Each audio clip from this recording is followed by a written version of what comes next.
कि केचित् केवलया भक्त्या वासुदेव परायणाः अध्यं ध्रुवन्ति कत्सर्णे निहारमिव भास्करः।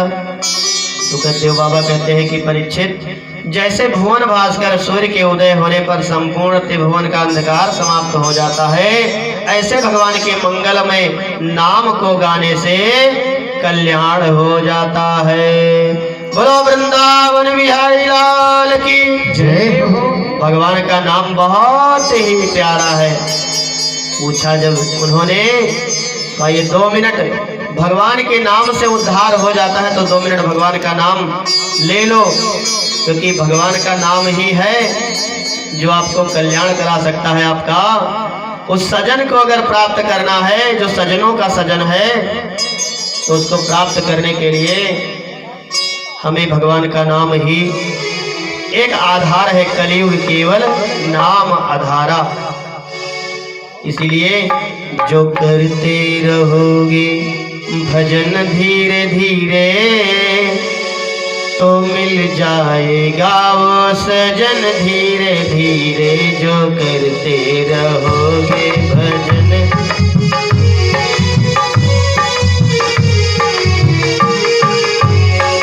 जो करते रहोगे भजन धीरे धीरे तो मिल जाएगा वो सजन धीरे धीरे। करते रहोगे भजन धीरे धीरे तो मिल जाएगा ओ सजन धीरे धीरे। देखो, नाम की बहुत बड़ी महिमा है, इसलिए भगवान का नाम लेते रहो और कहना है श्री राम जय जय राम, श्री राम जय जय राम। बोलो श्री राम जय जय राम, श्री राम जय जय राम। श्री राम जय जय राम। बोलो श्री राम जय जय राम। श्री राम जय जय राम। बोलो श्री राम जय जय राम। मंगल भवन मंगल हारी, प्रभु दशरथ अजर बिहारी।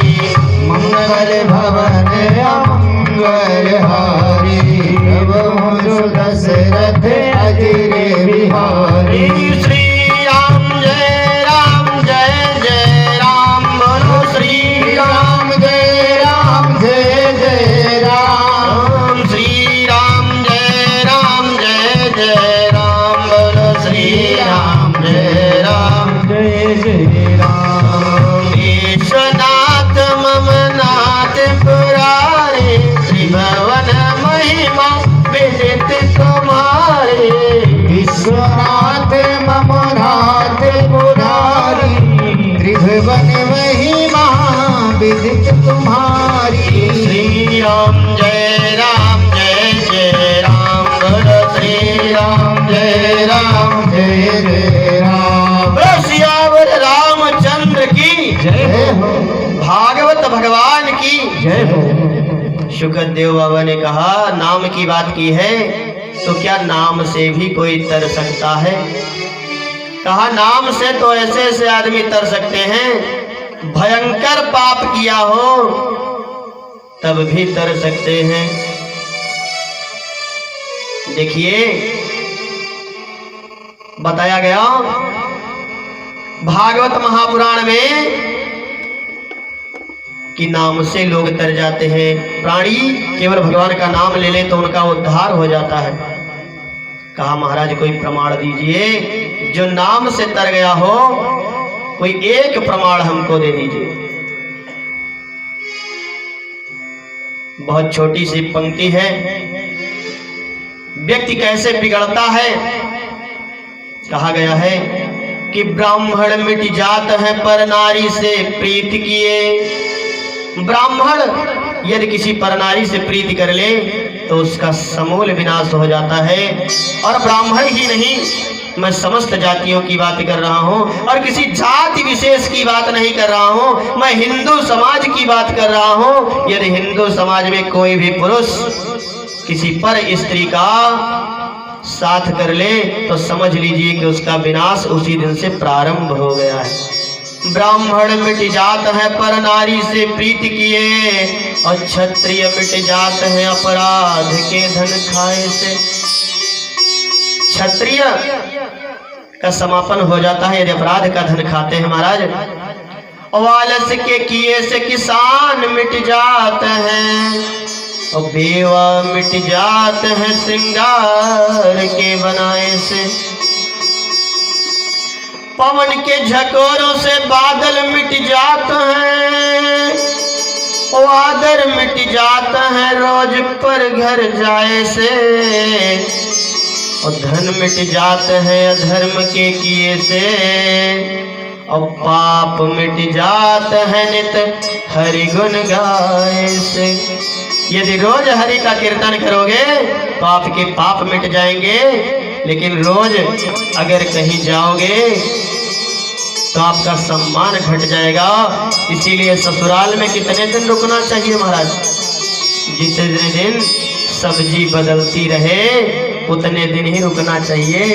अगर आगे रुके तो मामला समझ जाइए कि गड़बड़ है। इसलिए ससुराल में ज्यादा दिन नहीं रुकना चाहिए भैया। ये मैं नहीं कहता हूँ, हमारी भागवत कहती है। कह रहे हैं बाबा कि वृथा जाहि तन जन सभी, वृथा जाहि धन धाम, और वृथा न जाता है कभी नारायण का नाम। बोलो वृंदावन बिहारी लाल की जय हो। बताया कि कन्नौज शहर है एक, उस कन्नौज शहर में एक ब्राह्मण रहता था महाराज, जिसका नाम था अजामिल। बहुत बड़ा वेद पाठी ब्राह्मण था, लेकिन अभी हमने कहा ब्राह्मण मिट जाता है पर नारी से प्रीत किए। इसकी बहुत सुंदर स्त्री थी, लेकिन अपने सुंदर स्त्री को छोड़ करके इसने क्या किया, एक वेश्या से मोह कर बैठा महाराज। और वेश्या से जब मोह कर बैठा, भागवत कहती है तो वेश्या से इसने विवाह कर लिया, अपनी पत्नी को बाहर निकाल करके, और वेश्या से ही रत हो गया और वेश्या को ही घर में ले आया महाराज। महाराज इसके 10 संतानें हुई, वेश्या से इसके 10 संतानें हुई, और 10 संतानों में से 9 संतानें तो हो गई थी, लेकिन 10वीं संतान होने वाली थी महाराज। और जब इसने वेश्यागामी ये हो गया तो वेश्या के कहने पर यह चोरी डकैती सारे कार्य करने लगा, क्योंकि इसका जो मत था वो भ्रमित हो गया महाराज। मत भ्रमित हो गया, मत भ्रम हो तोर मोर में जाना। जब मत भ्रम हो गया तो क्या हुआ? मत भ्रम होने पर व्यक्ति गलत कार्य ही करता है महाराज। चला गया, किसी के यहाँ सेंध काटे, किसी के यहाँ चोरी करे, किसी के यहाँ चमारी करे। इसी तरीके से रोज ढो ढो करके लाता, वेश्या को खिलाता और वेश्या का भरण पोषण करता महाराज। एक समय की बात है कि अयोध्या से कुछ संत चले थे और जा रहे थे तीर्थ यात्रा करने के लिए। और तीर्थ यात्रा करने के लिए जा रहे थे तो रास्ते में कन्नौज शहर पड़ा महाराज। और गांव में, हर गांव में 2-4 ठेलुआ होते हैं, वैसे इस गांव में तो नहीं है, लेकिन हर गांव में 2-4 ठेलुआ होते हैं। तो पूछियो रास्ता भैया हमें यहाँ जाए थे, कहीं भैया अगर वहाँ रास्ता हो तो ये यहाँ है भैया, यहाँ से घूम के वहाँ से घूम के यहाँ घूम के आओ। ऐसा घुमा फिरा के बताएंगे कि आपका मत जो होगा भ्रमित हो जाएगा महाराज। तो इसे उस कन्नौज गांव में भी 2-4 ठेलुआ रहे। और उन्होंने क्या किया, जो बाबा लोग थे 10-20 बाबा की मंडली जा रही थी, उनको कहा कि बाबा इस गांव में एक आदमी है, उसका नाम है अजामिल, जाओ अजामिल के यहाँ रहो और वहाँ भोजन पानी मिलेगा। सायंकालीन बेला हो गई थी और बेचारे साधु संत थक गए थे, उन्हें सोचा कि आराम हो जाएगा कुछ थोड़ा बहुत, और आराम के चक्कर में डकैत के यहाँ भेज दिया। गांव वाले बड़े होशियार तो होते हैं, भेजेंगे कहीं सही आदमी के यहाँ नहीं भेजते हैं। कहते हैं ये कि 2-4 जुआड़ी जहाँ बैठते होते हैं तहाँ क्या होता है, उल्टा सीधा ही काम होता है। तो बैठे सब ताश वाश खेल रहे थे और उसी में बाबा ने पूछ लिया, तो बाबा ने पूछ लिया वैसे उन्होंने बता भी दिया कि जाओ उन्हीं के यहाँ चले जाओ, वहाँ बहुत सत्कार होगा। तो ये तो गए थे अजामिल महाराज टहलने घूमने अपने धंधे पे, चोरी डकैती करने, और उनकी जो भार्या थी वेश्या जिसको दोबारा शादी करके लेकर के आए थे वो घर में थी महाराज। लेकिन उसने अपने धर्म का पालन किया, उसने बाबा से समझाया बुझाया, बाबा ये बहुत खतरनाक आदमी का घर है, अगर यहाँ रुके तो जोरी डंडा भी आपका गायब हो जाएगा, कुछ बचने वाला नहीं है महाराज। बाबा ने कहा कोई बात नहीं, गांव वाले बताएंगे कि आपके घर बहुत बढ़िया घर है और आपके घर अगर रुक गए तो भोजन पानी की व्यवस्था हो जाएगी। तो बाबा ने कहा कि मैया ने कहा, वो बेस्या ने कि अच्छा ठीक है बाबा रुक जाओ, लेकिन हमारे पति आएंगे तो उनसे बोलना चालना ज़्यादा ना। रात हुई 9-10 बजे पहुँचे अजामिल महाराज और देखा 10-20 साधु आए। ये कहाँ से आ गए, बरस पड़े उन पे, कहाँ से आ गए भाई, उठो चलो यहाँ से हटो, यहाँ तुम्हारी क्या, क्योंकि मत उनकी जो थी वो भ्रमित हो गई थी। ब्राह्मण थे पर नारी स्त्री से वर्ण किया तो बुद्धि तो भ्रमित होनी ही थी महाराज। बुद्धि भ्रमित हो गई और जैसे बुद्धि भ्रमित हो गई तो पत्नी ने समझाया बुझाया, अजामिल को घर में बुलाया, कहा कि बाबा हैं रात भर रुकेंगे, चले जाएंगे, काहे परेशान हो, कुछ थोड़ा बहुत खाए पिएंगे, व्यवस्था कर देंगे, हम खा लेंगे। चलो बाबा को भोजन मिला, किसी तक देखो पत्नी चाहे तो पति सब कुछ करे काम धंधा, तो पति ने पत्नी के कहे में आकर के अच्छा कहा, देवी जी आप कहती हैं तो हम रहने देते हैं, अगर आप नहीं कहती तो हम इसको 1 मिनट भी रुकने नहीं देते इस घर में। महाराज चला गया अजामिल अंदर। सुबह हुई, सभी ऋषियों ने स्नान ध्यान पूजन संध्योपासना किया और संध्योपासना के उपरांत बाबा का भोजन बना और भोजन ग्रहण किया। और भोजन ग्रहण करने के बाद में बाबा जब चलने लगे तो बाबा ने कहा कि बच्चा हम आपके घर रात बिताए हैं, कुछ चाहो, कुछ मांगना चाहते हो, कुछ मांगना चाहते हो तो मांगो, हम आपको देंगे। कहे बाबा हम मैं देख ना सोचो, बच गए और आत्मा नहीं तो हम तार सब डोरी डंडा गायब कर देते हैं, लेकिन अब खेम कुशल अगर खाए पी लियो है काम बन गया तो चले जाओ।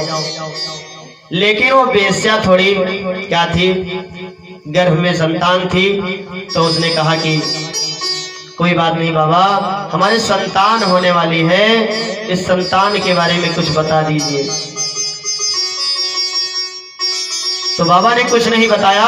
बाबा ने कहा जब भी यह पुत्र जन्म लेगा तो इसका नाम रख देना नारायण। बोलो श्रीमन नारायण भगवान की जय हो। देखिए आज के समय में मनमानी करके लोग नामकरण करा लेते हैं, चुल्लू पुल्लू उल्लू कुल्लो, इस तरीके से नाम नहीं रखना चाहिए। किसी विद्वान पुरुष को बुलाना चाहिए, नामकरण संस्कार कराना चाहिए और पंडित जी से पूछना चाहिए कि हमारा बच्चा जिस नक्षत्र में हुआ है उस समय में किस राशि में चंद्रमा थे, कैसी ग्रह स्थिति थी, उन ग्रह स्थितियों का संपूर्ण आकलन करके जब पंडित जी नाम रखते हैं तो उस नाम का अर्थ होता है, और चुल्लू पुल्लू उल्लू का कोई अर्थ नहीं होता है। नाम रख दिया सांवरे संवारे, मंगल के दिन पैदा हुए मंगरे, बुध के दिन पैदा हुए बुधई, शुक्रवार के दिन पैदा हुए तो सुकई नाम रख दिया। ऐसे नामकरण करते चले जाते हैं। इस तरीके से हम लोगों को नामकरण नहीं करना चाहिए। ये भागवत महापुराण कहती है। तो संतों ने कहा जब ये बच्चा पैदा होगा तो इसका नाम नारायण रख देना। तो बच्चा पैदा हुआ, नाम नारायण रख दिया। अजामिल इतना घोर पापी था, और जब उसकी वृद्धावस्था आई, महाराज यमदूत लेने के लिए आए। उस समय अपने बेटे को पुकार रहा है। देखिए सबसे छोटा बेटा जो होता है बहुत प्यारा होता है, 10वें नंबर पर नारायण थे। बोल रहा है, बेटा नारायण कहाँ हो बेटा, कहाँ हो बेटा, बचाओ, ये सब हमें लिए जा रहे हैं, बेटा बचाओ, नारायण बचाओ, नारायण बचाओ। जैसे ही नारायण नाम का उच्चारण हुआ, महाराज जो वहां पर खड़े हुए थे बड़े भयंकर भयंकर रूप में, यमदूत लेने के लिए जो आए थे, नाम के प्रभाव से ही तुरंत दूर हो गए। और विष्णु पार्षद आए और अजामिल से महाघोर पापी को लेकर के विष्णु धाम को लेकर के चले गए, और वहां पर उन्हें विष्णु पद प्राप्त हो गया।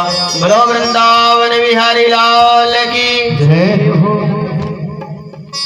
देखिए तुलसी बाबा कहते हैं कि भाय को भाय अनक आलस भाई को भाई अनक आलस हो, नाम जपत मंगल दिस दस हो, नाम जपत मंगल दिस दस हो।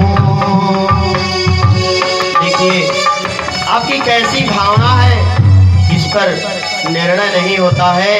निर्णय किस पर होता है? समय पर निर्णय होता है कि आपका भाव उस समय क्या बन रहा है, क्या स्थिति बन रही है। महाराज तो आप लोगों ने इतना सुंदर नाम का वर्णन सुना, किस प्रकार से अजामिल का उद्धार हो गया, और अजामिल कहाँ पहुंच गया? भगवान विष्णु के पार्षद उसे लेने आए और उसका उद्धार हो गया। नाम की इतनी बड़ी महिमा बताई गई है।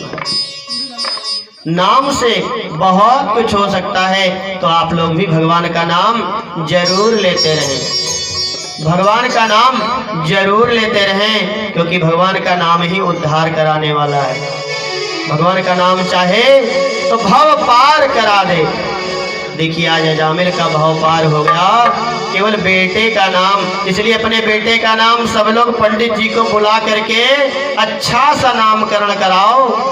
ये ऐसे मनमानी ना करो, सुकई बुधई नाम रखने से कल्याण होने वाला नहीं है।